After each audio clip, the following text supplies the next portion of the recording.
Hello दोस्तों, आप सभी का स्वागत है डिकोड एग्जाम के इस ऑनलाइन प्लेटफॉर्म पे। हम लोग यहाँ पर, मेरा नाम है पीयूष सिंह और मैं आपसे यहाँ पर डिस्कशन कर रहा हूँ। हम लोग जो डिस्कशन कर रहे हैं ऑलरेडी कई बार हम लोगों ने इस पॉइंट के ऊपर डिस्कशन किया है। 7 पार्ट ये है हमारा पारिभाषिक शब्दावली।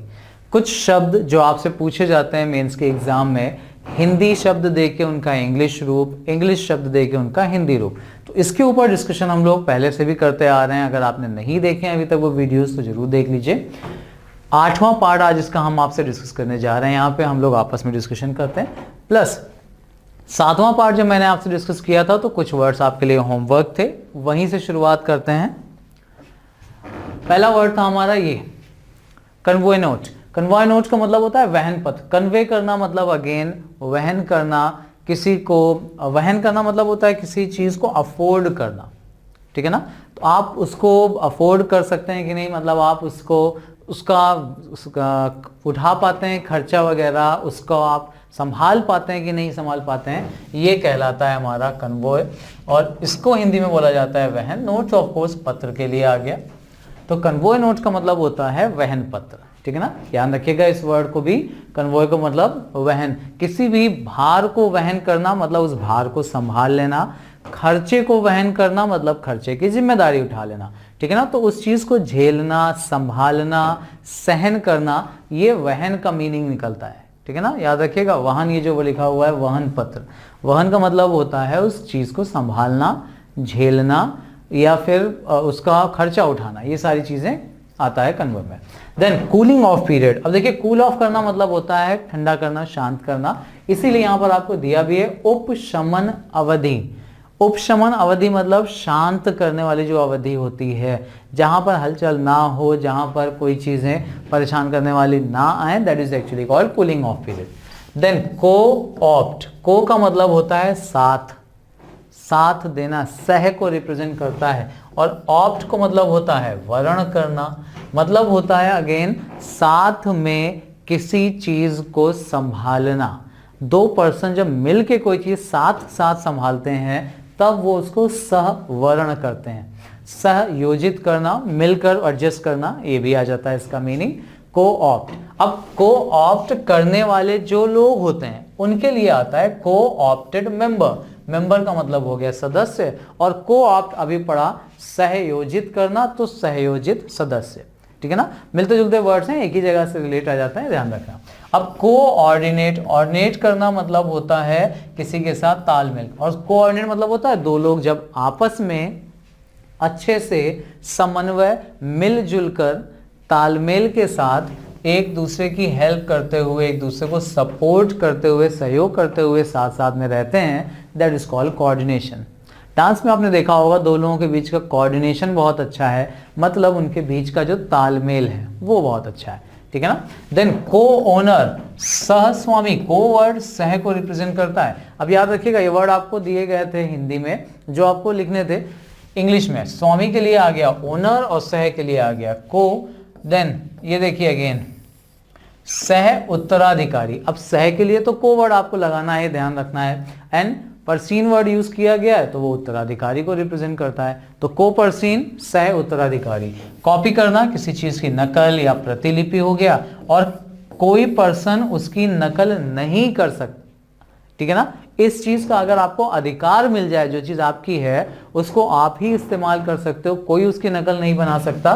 दिस इज कॉल्ड कॉपीराइट या रचना स्वत्व, ठीक है ना। आपने उसकी रचना की है, आप ही उसके स्वामी हो, उसको इस्तेमाल कर सकते हो, इस चीज को बोला जाता है कॉपीराइट।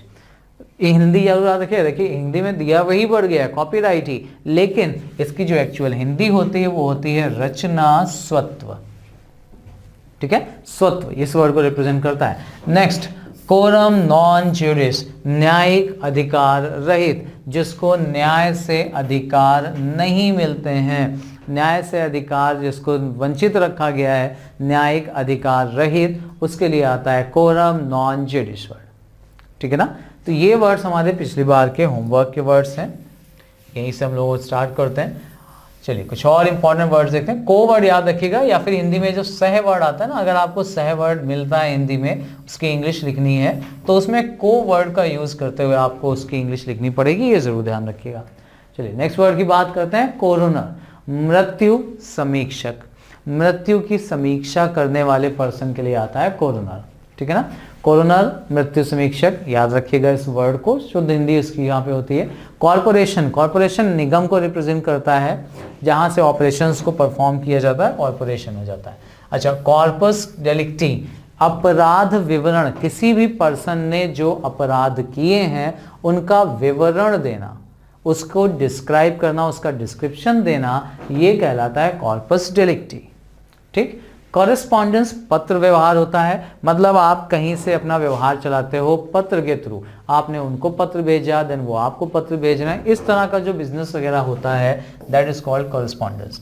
बैंक से भी आपने देखा होगा, एटीएम वगैरह आपके घर पे भेजा जाता है पोस्ट के थ्रू, तो वो कॉरेस्पॉन्डेंस एड्रेस आपका लिखवाते हैं जहां तक आपके लेटर भेजा जा सके, ठीक है ना। याद रखिए कॉरेस्पॉन्डेंस, पत्र व्यवहार, पत्र के एड्रेस से सारी चीजें चलती हैं, ठीक है। अब करस्पॉन्डिंग, देखिए करस्पॉन्ड से बना हुआ है, तद अनुरूप, तद अनुसार, उसी के हिसाब से। करस्पॉन्डिंग मतलब होता है किसी के हिसाब से, किसी के अनुसार कोई काम होना, तद अनुरूप या तद अनुसार। तद अलग कर दें तो अनुरूप बनता है और अनुसार बनता है, मतलब तद का होता है उसी, तो उसी अनुसार, उसी के हिसाब से, ठीक, ये करस्पॉन्डिंग का।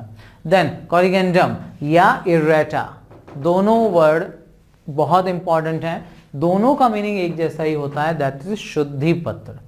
शुद्धि पत्र, शुद्धि आपको पता है, तो ऐसा पत्र जिसमें करेक्शन किया जाता है दैट इज कॉल्ड शुद्धि पत्र। Next is कोरेबोरेट। कोरेबोरेट का मतलब होता है संपुष्टि करना, किसी चीज को कंफर्म करना, उसकी पुष्टि कर देना कि हाँ जो आप बोल रहे हो सही है, वो हो जाता है हमारा कोरेबोरेट। देन करप्ट प्रैक्टिस, प्रैक्टिस यहाँ पर अभ्यास वाली बात नहीं है, प्रैक्टिस यहाँ पर आचरण की बात कर रहे हैं, कंडक्ट की बात कर रहे हैं। और करप्ट प्रैक्टिस मतलब ऐसा आचरण करना जो कि भ्रष्ट हो, कानून के खिलाफ हो, वो कहलाता है हमारा करप्ट प्रैक्टिस, ठीक। अब देखिए LOGY, लॉजी, ये जनरली साइंस की ब्रांचेस में लगता है, और कॉस्मोलॉजी दिया हुआ है, तो ये विज्ञान की ऐसी शाखा होती है जिसमें पूरे के पूरे विश्व का हम लोग यहाँ पर अध्ययन करते हैं, विश्व विज्ञान, ठीक। कॉस्ट ऑफ लिविंग, निर्वाह व्यय, निर्वाह करना, किसी भी पर्सन को जो भी वो अर्निंग करता है, अपनी जिंदगी जैसे बिताता है, उसके लिए जितना खर्च वो करता है वो आ जाता है cost of living. Cost of living मतलब आपका खर्चा जो है, आपका जो जीवन चल रहा है, वो कितनी आप इस एक्सपेंडिचर करते हो, कितना खर्च आपका हो जाता है, जीवन जीने के लिए जो आप खर्चा करते हो अपने बेसिक चीज़ों को पूरा करने के लिए, वो आता है कॉस्ट ऑफ लिविंग में, ठीक है ना। कॉस्ट ऑफ लिविंग की हिंदी निर्वाह व्यय, कॉस्मोलॉजी विश्व विज्ञान, फिर से एक बार रिवीजन कर लेते हैं, करप्ट प्रैक्टिस भ्रष्टाचार, कोरबोरेशन ये संपुष्टि करना, किसी चीज को पुष्ट करना, कंफर्म करना, कॉरेगेंडम या इरेटा शुद्धि पत्र हो गया, करस्पॉन्डिंग तद अनुरूप तद अनुसार, कॉरस्पॉन्ड पत्र व्यवहार करना, कॉर्पस डेलिक्टी अपराध विवरण, कॉरपोरेशन निगम, एंड कोरोनर मृत्यु समीक्षक। नेक्स्ट वर्ड की बात करते हैं, कॉस्ट ओवररन। कॉस्ट मतलब होता है लागत आना, ओवर रन मतलब होता है जितनी उम्मीद की ना उसके परे निकल जाना, तो मतलब उसको लांघ जाना, तो लागत लंघन, ये इसकी शुद्ध हिंदी हो जाती है कॉस्ट ओवररन की।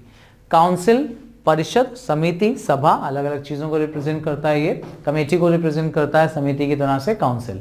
काउंसिल ऑफ रेवेन्यू, अब देखिए जो काउंसिल रेवेन्यू में लगा दिया गया तो राजस्व परिषद हो गया, ठीक है। राजस्व रेवेन्यू इसकी हिंदी होती है, कई बार ये भी वर्ड ऑलरेडी मिला है हमें और इसको जरूर याद रखिएगा, रेवेन्यू राजस्व इसकी हिंदी। काउंसिल वर्ड परिषद को शो करता है, सचिव से समिति को रिप्रेजेंट करता है। अच्छा, काउंटर बिड, बिड का मतलब बोली, काउंटर मतलब होता है जवाबी, जितना आपने बिड बोला उसके सामने कोई और पर्सन उसको जवाबी में कम या ज्यादा जो भी बोलता है वो उसकी जवाबी बोली होता है। जितना आपने बोला है उसको टोकने के लिए, उसको खत्म करने के लिए जो दूसरी तरफ से बोली लगाई जाती है वो काउंटर बिड। अच्छा, काउंटर चार्ज, दोषारोपण के बदले दोषारोपण, किसी ने आपके ऊपर ब्लेम लगाया, आपने उसके ऊपर ब्लेम लगा दिया, ठीक है ना। तो अगेन काउंटर चार्ज, किसी ने चार्ज लगाया मतलब आपके ऊपर आरोप लगाया, आपने उसके ऊपर आरोप लगा दिया, that is called counter charge. देख लीजिए, काउंटर से रिलेटेड है वर्ड। काउंटर बिड मतलब दूसरी तरफ से लगाई जाने वाली बोली, काउंटर चार्ज दूसरी तरफ से लगाया जाने वाला आरोप, काउंटर क्लेम दूसरी तरफ से किया जाने वाला दावा, सामने वाले से जो किया जा रहा है वो प्रति दावा हो गया, ठीक है ना। एंड काउंटर फॉइल आ गया तो दूसरी प्रति आ गई, प्रति मतलब कॉपी, ठीक है।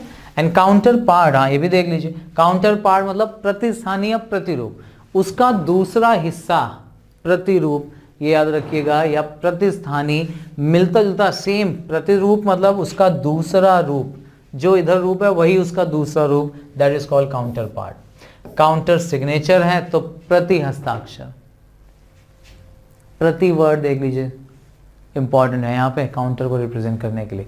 प्रति हस्ताक्षर, एक हस्ताक्षर आपने किए, सामने से दूसरा हस्ताक्षर वो। काउंटर स्टेटमेंट प्रत्यावेदन या प्रति वक्तव्य, वक्तव्य स्टेटमेंट होता है, आवेदन स्टेटमेंट हो गया, और काउंटर स्टेटमेंट प्रति आवेदन, आपने इधर से कुछ आवेदन किया, उधर से एक और रिक्वेस्ट आ गई, ठीक है ना। प्रति वक्तव्य, आपने अपना स्टेटमेंट दिया, उधर से एक स्टेटमेंट आ गया, that is called counter statement. तो प्रति, प्रत्यावेदन, प्रति हस्ताक्षर, फटाफट एक बार वर्ड्स फिर से रिवाइज कर लेते हैं ताकि आपको याद भी होते चलें।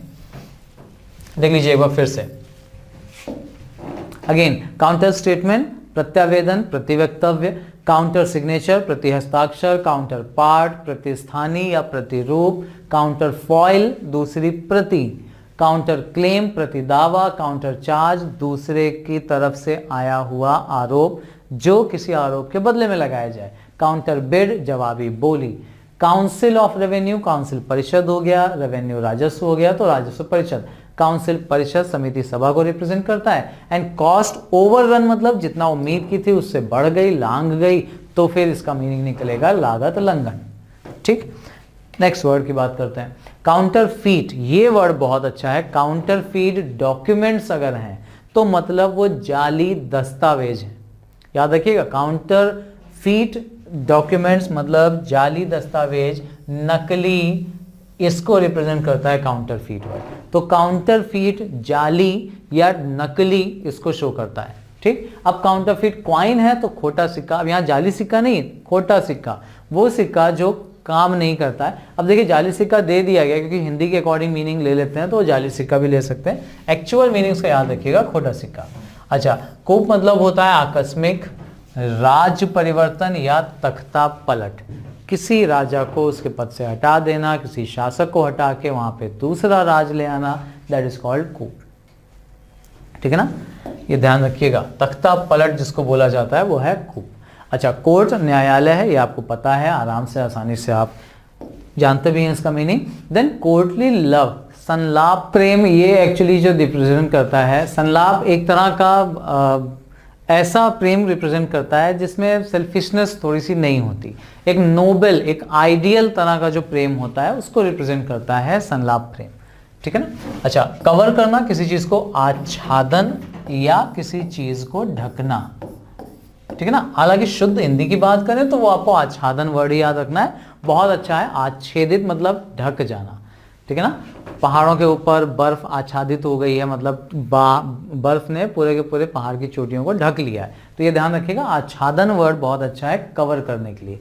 अच्छा, अब कवरिंग लेटर की बात करें, कवरिंग लेटर क्या होता है, जब आप अपने मेन जो आपका मुख्य लेटर होता है, पत्र होता है, उसके साथ कुछ एडिशन चीजें मेंशन करते हैं, कवर करने वाला उसमें कुछ और योग्यताएं बढ़ा के मेंशन करते हैं, कुछ चीजें अलग से बताने की जब आप जरूरत पड़ती है आपको, that is actually called your covering letter, ठीक है ना। कवरिंग लेटर सहपत्र होता है, पत्र के साथ भेजे जाने वाला एक और पत्र जिसमें कुछ एडिशनल इंफॉर्मेशन आप मेंशन करते हो, वो कहलाता है सहपत्र। कवरिंग लेटर है, याद रखिएगा, सहपत्र बोला जाता है, ये इसकी हिंदी है। अच्छा, क्रीमी लेयर, नवोन्नत वर्ग, नवोन्नत को अगर डिवाइड कर दो ना तो दो वर्ड मिलते हैं, नव उन्नत, नया नया उन्नत किया हुआ वर्ग जो बहुत तेजी से प्रोग्रेस कर रहा है, क्रीमी लेयर। क्रेडिट नोट, जमा पत्र, नोट पत्र के लिए और क्रेडिट जमा के लिए आ गया। क्रेडिट स्क्रोल है तो जमा पत्रक, देखिए जरा सा डिफरेंस दोनों में, यहाँ पे पत्र वर्ड आया है नोट के लिए और यहाँ पे पत्रक वर्ड आ गया, दोनों में क्रेडिट वर्ड कॉमन है, तो पत्र और पत्रक दोनों में डिफरेंस क्लियर रखिएगा, किसका मीनिंग कौन सा देना है ये जरूर ध्यान रखिएगा। चलिए फटाफट एक बार फिर से रिवाइज करते हैं। क्रेडिट स्क्रॉल जमा पत्रक, क्रेडिट नोट जमा पत्र, क्रीमी लेयर नव उन्नत, नया नया उन्नत हुआ वर्ग, नवोन्नत वर्ग, कवरिंग लेटर सहपत्र। कवर करना, आच्छादन करना, किसी चीज को ढक लेना, मतलब जो कमियां रह गई हैं ना उस कमियों को पूरा करने वाला जो लेटर होता है ना वो कहलाता है हमारा कवरिंग लेटर। ये भी ध्यान रखिए कवर से बना है। अच्छा, कोर्टली लव एक नोबल आइडियल तरह का जो प्यार होता है उसको रिप्रेजेंट करता है। कोर्ट न्यायालय, कूप आकस्मिक राज परिवर्तन, ये बहुत अच्छा वर्ड है। तख्ता पलट देना, पूरे के पूरे राजा को हटा के उसकी जगह दूसरा राजा नियुक्त कर देना। ये काउंटरफीट जाली को शो करता है, और काउंटरफीट कॉइन आ गया तो जाली सिक्का या खोटा सिक्का, ये इसके मीनिंग निकलते हैं। अच्छा, नेक्स्ट वर्ड्स की बात करें, क्रेडिटर। अब देखिए क्रेडिट का मतलब अभी हम लोगों ने पढ़ा था, अगर आप पीछे देखोगे तो क्रेडिट मतलब होता है जमा पत्र, ठीक है ना, क्रेडिट जमा के लिए आया था। क्रेडिटर मतलब होता है लेनदार या ऋणदाता, ऋणदाता ऋण को देने वाला या लेनदार जो आपसे लेगा वापस में, वो कहलाता है जिसने आपको ऋण दिया है, जिसके पास आपको पैसा अपना जमा करना है, वो क्रेडिटर। अच्छा, ये वर्ड देखिए, ये ऑफ कोर्स इंग्लिश के वर्ड नहीं है, दूसरी लैंग्वेज से कुछ इंग्लिश में लिए गए हैं। मीनिंग उत्तमोत्तम आ रहा है, लेकिन रिप्रेजेंट्स को पढ़ेंगे कैसे, क्रेमी डे ला क्रेमी, ठीक है ना। तो उत्तमोत्तम इसका मतलब होता है उत्तम से भी उत्तम, सर्वोत्तम जो होता है, जितना अच्छे से अच्छा हो जाए वो कहलाता है creme de la creme. Next, criminal. Criminal आप आसानी से पहचानते हैं, अपराधी या आपराधिक। क्रिमिनल एक्टिविटी हो गई तो वो आपराधिक कार्य हो गए, ठीक है ना। तो क्रिमिनल अपराधी भी होता है, और अपराधी से रिलेटेड, अपराध से रिलेटेड जो है आपराधिक वो होता है। अच्छा, क्रिमिनल ऑफेंस, ऑफेंस का मतलब ही होता है अपराध। तो दंडनीय अपराध, आपराधिक आरोप, आरोप ऐसे जो अपराध से रिलेटेड हैं, या दंडनीय अपराध जिन अपराध में आपको दंड मिलेगा, वो दंडनीय अपराध जो होते हैं वो क्रिमिनल ऑफेंस होता है। मतलब ऐसा ऑफेंस या अपराध, ऐसा गलत बिहेवियर जिसमें आपको लॉ की तरफ से क्राइम बना दी, क्रिमिनल बना दिया जाए, that is called your criminal offence. Criterion, criterion actually range, दायरे को रिप्रेजेंट करता है, लेकिन क्राइटेरियन की हिंदी होती है प्रतिमान, निकष। ध्यान रखिएगा, निकष इसकी हिंदी है, प्रतिमान। क्राइटेरियन मतलब रेंज, दायरा को रिप्रेजेंट करता है, क्या क्या चीज़ों की ज़रूरत पड़ेगी आपको कोई काम करने के लिए, तो वो उसके क्राइटेरियन हो गए। अच्छा, क्रिटिकल। क्रिटिकल मतलब होता है बहुत ही ज़्यादा परेशान करने वाली बात, ठीक है ना। सिचुएशन क्रिटिकल हो गई मतलब अब बहुत ज़्यादा सीरियस हो गई है, तो बहुत चिंताजनक सिचुएशन आती है, उसके लिए यूज़ करते हैं क्रिटिकल वर्ड को। क्रिटिसिज्म, क्रिटिसाइज करना, किसी की समालोचना करना, आलोचना करना, समीक्षा करना। केवल बुराई करना ही यहाँ क्रिटिसाइज करना नहीं होता। क्रिटिसिज्म का मतलब होता है समीक्षा भी करना, पॉजिटिव पॉइंट्स भी बताना, नेगेटिव पॉइंट्स भी बताना। किसी की अगर आप समीक्षा करते हैं, समालोचना करते हैं, that is actually called criticism. अब क्रॉस अपील, मीनिंग भी सेम दिया हुआ है, cross appeal as it is use कर लीजिएगा, ध्यान रखिएगा। क्रॉस रेफरेंस, क्रॉस मतलब होता है प्रतिनिर्देश दिया हुआ है, सूची या फाइल से संदर्भ। संदर्भ मतलब किसी सूची या किसी फाइल का रेफरेंस लिया गया है, जहां पे वो चीज़ों का उल्लेख किया गया है, उससे जुड़ी हुई चीज़ें। प्रतिनिर्देश, किसी प्रति में जो चीज़ें दी गई हैं या बदले में आने वाला निर्देश होता है, that is called cross reference, ठीक है ना। क्रॉस रेफरेंस मतलब इधर से उधर जो आपने रेफरेंस लिया है, अपनी तरफ से रेफरेंस दिया, उधर से जो रेफरेंस आया, दैट इज क्रॉस रेफरेंस। याद रखिएगा, प्रतिनिर्देश इसकी हिंदी है, बहुत ज़्यादा परेशान होने की ज़रूरत नहीं है। अच्छा, क्रॉस वोटिंग। क्रॉस वोटिंग मतलब होता है पक्षांतर मतदान। पक्षांतर मतलब पक्ष के लोग, जो मेरे सपोर्टर हैं वो किसी और के लिए मतदान कर रहे हैं, जो किसी और के रिलेटेड थे वो मेरे लिए मतदान कर रहे हैं। तो पक्ष का जब आप चेंजेस कर दो, क्रॉस ओवर कर दो, that is cross voting called पक्षांतर मतदान। पक्ष का जहां से अंतर आता है, ठीक है ना, ये ध्यान रखिएगा। फटाफट एक बार फिर से देख लेते हैं। क्रॉस वोटिंग पक्षांतर मतदान हो गया। अच्छा, क्रॉस रेफरेंस प्रतिनिर्देश या सूची या फाइल से संदर्भ जिसका लिया जाए। क्रॉस अपील ही बोला जाता है। क्रिटिसिज्म समालोचना, आलोचना, समीक्षा करना। क्रिटिकल चिंताजनक सिचुएशन हो जाती है, वो क्रिटिकल हो जाती है। क्राइटेरियन प्रतिमान, निकष ये इसकी हिंदी है, कैटेगरी मतलब रेंज या दायरे को शो करता है ये। क्रिमिनल ऑफेंस ऐसा अपराध जिसमें आपको दंड मिल सकता है न्यायालय की तरफ से, वो आता है। क्रिमिनल अपराधी या आपराधिक जो मामले होते हैं उनसे। क्रेमी डेला क्रेमी मतलब उत्तमोत्तम सर्वोत्तम, इसको आप रिप्रेजेंट करते हैं। और क्रेडिटर होता है लेनदार या ऋणदाता, ऋण देने वाला पर्सन लेनदार में आता है, क्रेडिटर बोलते हैं इसको। अच्छा next word crucial date. Crucial मतलब होता है बहुत इंपॉर्टेंट, निर्णायक, ऐसी डेट जिसमें किसी चीज का निर्णय लिया जाना है वो कहलाती है क्रूशियल डेट। नेक्स्ट इज कल्पलिवाइस, अल्पोपेक्षा, अल्प उपेक्षा, ये ध्यान रखिएगा। अल्पोपेक्षा मतलब बहुत थोड़ी सी उपेक्षा अगर की जाए, कल्पलिवाइस। देन कम, CUM कम, इसके तथा व एवं हिंदी में बोलते हैं ना और, तो एंड की तरह से, जब आप इंग्लिश में एंड बोलते हो वही कम बोला जाता है, ठीक है ना। कम का मतलब होता है साथ ही साथ। प्रिंसिपल कम मैनेजर मतलब वो पर्सन प्रिंसिपल भी है साथ ही साथ मैनेजर भी है, दोनों काम करता है, एंड की तरह से यूज करते हैं CUM कम वर्ड को। अच्छा क्यूरियस मतलब बहुत ज्यादा जिज्ञासु, उसके लिए एक और अच्छा वर्ड आपको दिया हुआ है इनक्विजिटिव। इनक्विजिटिव का मतलब भी होता है वो पर्सन जिसके अंदर किसी चीज को जानने की बहुत इच्छा होती है। क्यूरियस होता है बहुत ज्यादा उत्सुक होता है, उसके लिए आता है उत्सुक या जिज्ञासु, ये वर्ड आप बोल सकते हैं। अच्छा नेक्स्ट इज करंट। करंट मतलब होता है जो अभी प्रेजेंट में जो चल रहा है, जो प्रचलित है, जो आम चीजों में जो अभी कॉमनली यूज हो रही हैं वो चीजें आती हैं करंट में। अच्छा कैरिकुलम विटाe, आत्मवृत्त, जैसे आप अपना रिज्यूमे देते हो ना वैसे सीवी भी होता है जिसमें आप अपना डिस्क्रिप्शन देते हैं, क्या क्या चीजें आपके अंदर हैं, वो आपका CV या कैरिकुलम विटाe। कर्टेल, कर्टेल का मतलब होता है किसी चीज को रिड्यूस करना, कम करना, धीमा करना, छोटा करना, कई मीनिंग लेते हैं। कर्टेल का मतलब होता है कम करना, ठीक। कस्टडी में रखना, हिरासत में रखना या अभिरक्षा बोलते हैं। हिरासत से ज्यादा अच्छा वर्ड है अभिरक्षा। अभिरक्षा मतलब अपनी कस्टडी में रखना, अपने पास रखना, अपनी नजर में रखना। कस्टम ड्यूटी, अब एक्चुअली कस्टम ड्यूटी सीमा शुल्क दिया हुआ है, इसको थोड़ा सा करेक्ट कर लीजिए, कस्टम ड्यूटी नहीं कस्टम्स ड्यूटी होता है, ठीक है ना। कस्टम्स ड्यूटी मतलब सीमा शुल्क। अब सीमा शुल्क क्या होता है, बहुत ज़्यादा इसके लिए परेशान मत होना, हिंदी आपको मिल गई है। सीमा शुल्क थोड़ा सा मैं डिस्क्राइब कर देता हूँ।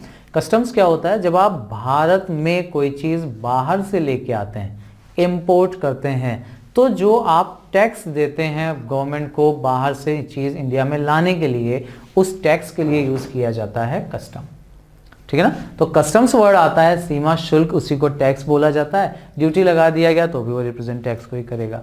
नाउ कट मोशन, कटौती प्रस्ताव, किसी चीज में कटौती करनी है, इससे रिलेटेड जो प्रस्ताव रखे जाते हैं कहा जाता है उन्हें कट मोशन। फटाफट एक बार रिवाइज करते हैं। कट मोशन कटौती प्रस्ताव हो गया, कस्टम्स ड्यूटी सीमा शुल्क हो गया, कस्टडी अभिरक्षा हिरासत होता है नजर में रखना, देन कर्टेल मतलब कम करना, छोटा करना, ये ध्यान रखिएगा। कैरिकुलम विटाe आत्मवृत्त कहते हैं इसको, रिज्यूमे की तरह से होता है अपना डिस्क्रिप्शन देने के लिए। करंट प्रचलित, क्यूरियस इंक्विजिटिव जिज्ञासु बहुत ज्यादा उत्सुक किसी चीज को जानने की इच्छा जिसके अंदर हो। कम तथा व एवं और कुछ भी बोल सकते हैं। कल्पलेवाइज अल्पोपेक्षा, अल्प उपेक्षा। क्रूशियल डेट निर्णायक तिथि, ये वर्ड्स याद रखिएगा। नेक्स्ट वर्ड्स की बात करें, कट ऑफ डेट विभेदक तिथि। विभेदक मतलब जहां से विभेद भेद डिफरेंस शुरू होता है वो विभेदक तिथि। हिंदी याद रखिएगा, कट ऑफ डेट की विभेदक तिथि है। साइफर टेलीग्राम, बीज लेख तार, टेलीग्राम तार के लिए आता है। साइफर वर्ड आपको मिलता है तो याद रखिएगा बीज लेख, ये इसकी हिंदी है, ठीक है ना। अजीब सी है थोड़ी सी, बीज लेख याद रखना है बस, साइफर वर्ड अगर मिलता है तो। अच्छा डेली अलाउंस दैनिक भत्ता हो गया, अलाउंस पढ़ चुके हैं ऑलरेडी, भत्ते के लिए आता है। डेली वर्ड आ गया तो वो दैनिक को रिप्रेजेंट करता है। डेली रूटीन दैनिक कार्य, वो काम जिनको आप रेगुलरली करते हो, रोज करते हो, दैनिक कार्य हो गए।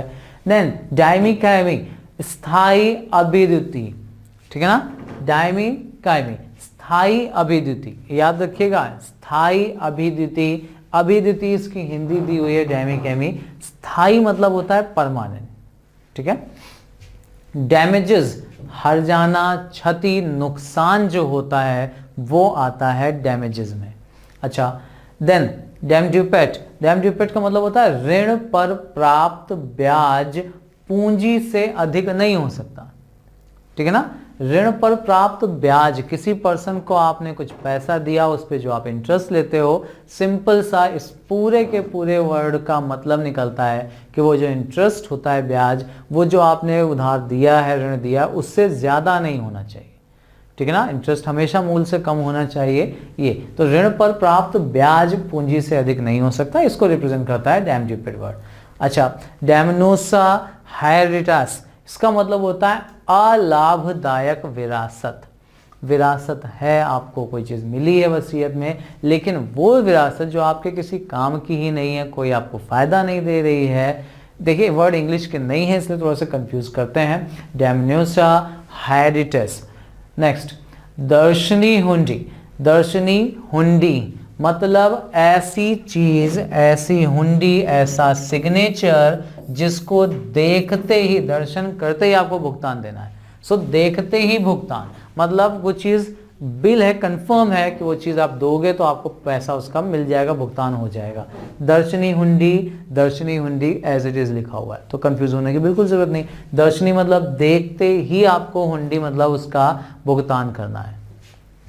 अच्छा, डेटा पता है आपको, आंकड़े या आधार सामग्री को बोलते हैं। आधार सामग्री डेटा जिसके ऊपर चीजें प्लान की जाती हैं वो आ जाता है। फटाफट एक बार वर्ड्स फिर से देख लेते हैं। डेटा, आंकड़े या आधार सामग्री। दर्शनी हुंडी ही कहता है, या देखते ही भुगतान जिसका किया जाए। देन डैमनोसा हैरिटस, अलाभदायक विरासत। डैम ड्यूपेट मतलब होता है ऋण पर प्राप्त ब्याज पूंजी से अधिक नहीं हो सकता।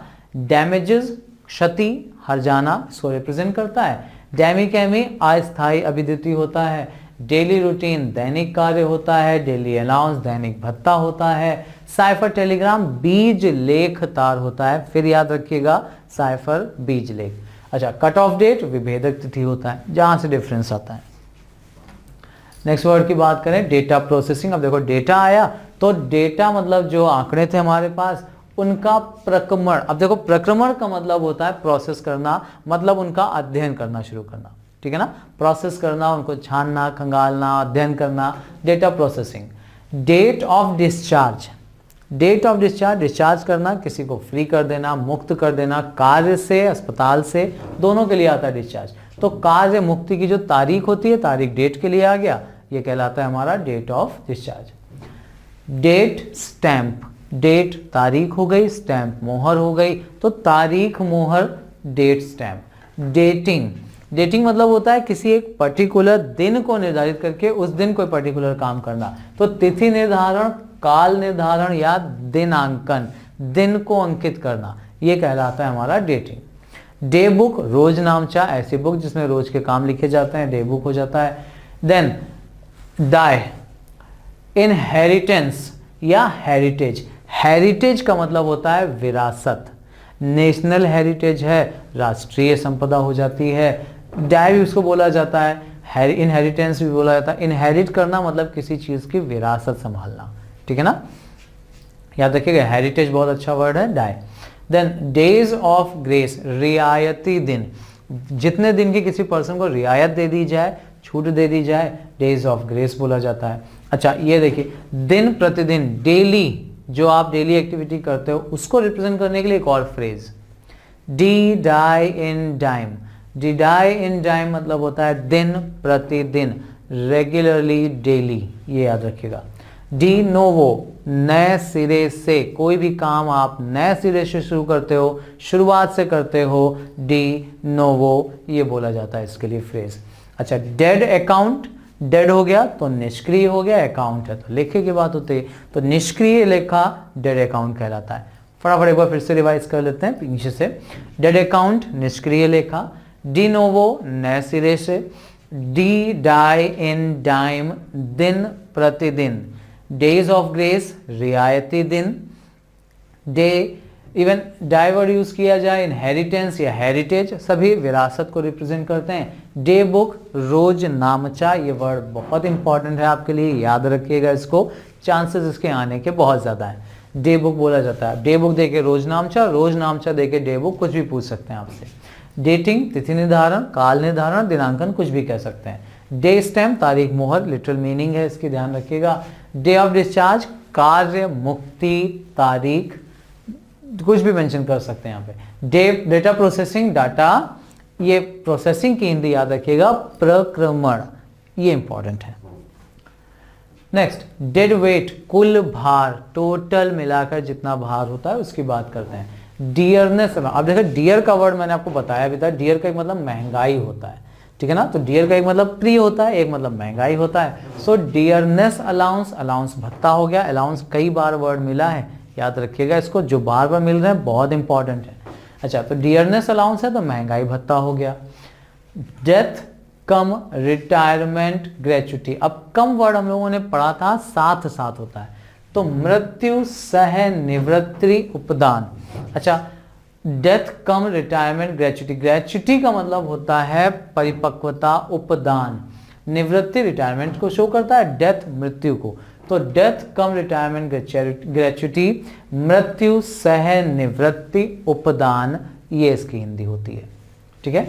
अच्छा, अब देखिए जरा, डेथराइजेशन, प्राधिकार निरसन, प्राधिकार निरसन, ये मीनिंग होती है डी ऑथोराइजेशन की। डी ऑथोराइजेशन, ऑथोराइज करना, किसी को अधिकार देना, डी ऑथोराइजेशन निरसन, प्राधिकार निरसन, किसी पर्सन को उसके अधिकार से हटा देना, ठीक। डी बार, रिस्ट्रेन करना, किसी काम को करने से मना करना, रोकना, वो काम करना, प्रतिबंधित करना, वर्जन कर देना, वर्जित कर देना, कुछ भी मीनिंग इसका आप ले सकते हैं, ठीक। रोकना, प्रतिबंधित करना, ये भी मीनिंग आ सकते हैं, वर्जन करना, वर्जित करना, ये भी। अच्छा, डिबेट करना, वाद विवाद करना, डिस्कशन करना, एक पक्ष एक किसी पर्सन ने रखा, दूसरा पक्ष दूसरा पर्सन ला रहा है, इसके ऊपर जो डिस्कशन होता है वो डिबेट होता है, वाद विवाद।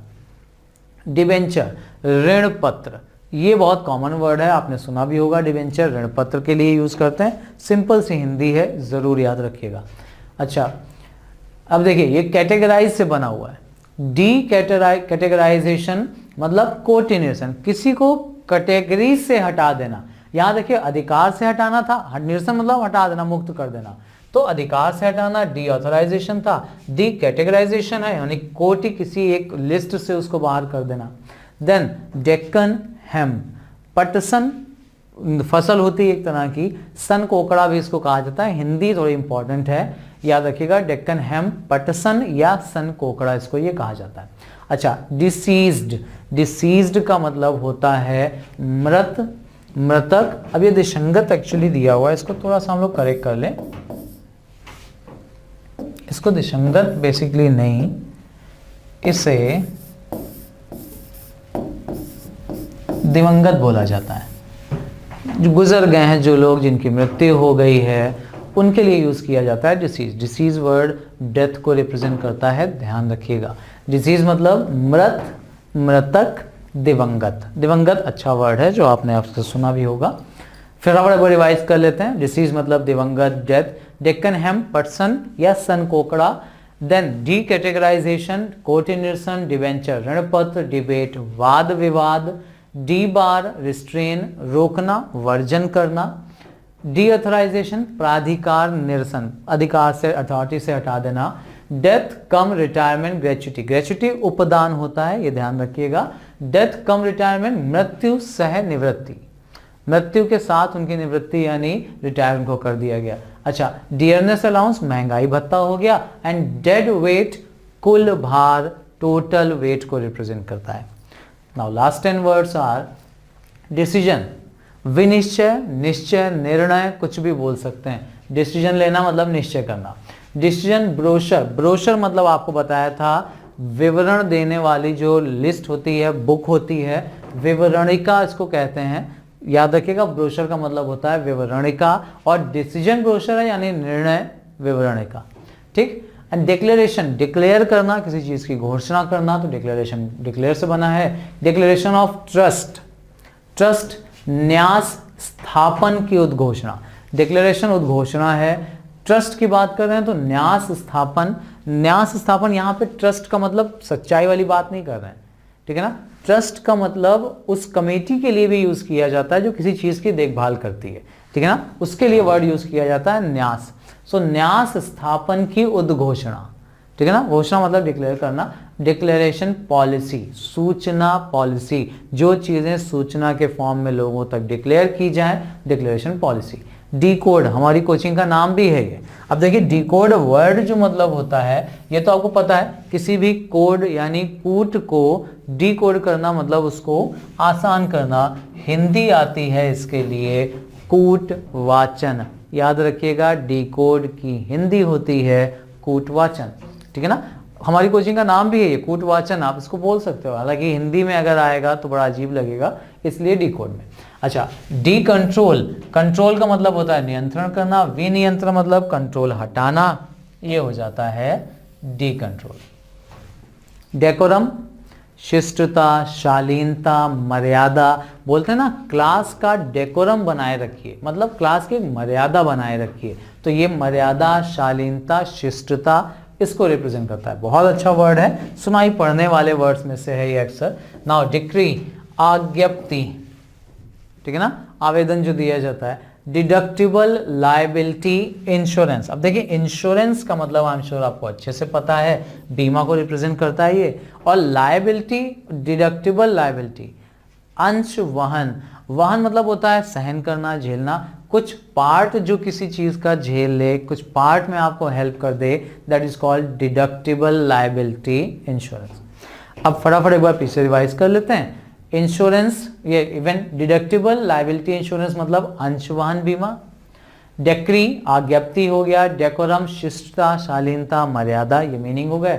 डी कंट्रोल, विनियंत्रण। डी कोड, कूटवाचन। डिक्लेरेशन पॉलिसी, सूचना पॉलिसी। डिक्लेरेशन ऑफ ट्रस्ट, न्यास स्थापन की उद्घोषणा। डिक्लेरेशन घोषणा। डिसीजन ब्रोशर, निर्णय विवरणिका। डिसीजन विनिश्चय, निश्चय, ये मीनिंग आते हैं। तो ये आज के कुछ वर्ड्स थे जो आपको हेल्प करेंगे, प्रैक्टिस इनकी जरूर कर लीजिएगा।